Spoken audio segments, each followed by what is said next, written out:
இதை நம்பி மட்டும் பிஸ்னஸ் ஆரம்பிச்சிடாதீங்க. எதை நம்பிமா அப்படின்னு கேட்குறீங்கன்னா, இன்ஸ்டாகிராமில் 1 மந்தில் 3 மந்தில் 1 இயரில் இவ்வளோ சப்போர்ட் கொடுத்துருக்கீங்க, என் பிஸ்னஸ் சூப்பராக போகுது அப்படின்னு நிறைய பேர் போட்டுட்ருக்காங்க. அதை நம்பி மட்டும் பிஸ்னஸ் பண்ண ஆரம்பிச்சிடாதீங்க.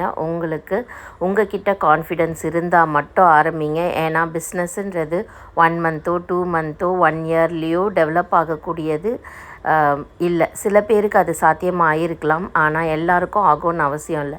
பிஸ்னஸ் தொடங்க வேண்டான்னு சொல்லலை, பிஸ்னஸ் தொடங்குங்க, கண்டிப்பாக தொடங்கணும். ஆனால் உங்களுக்கு அந்த பொறுமை வேணும். ஸோ பிஸ்னஸ் அப்படின்னாலே பொறுமை வேணும்.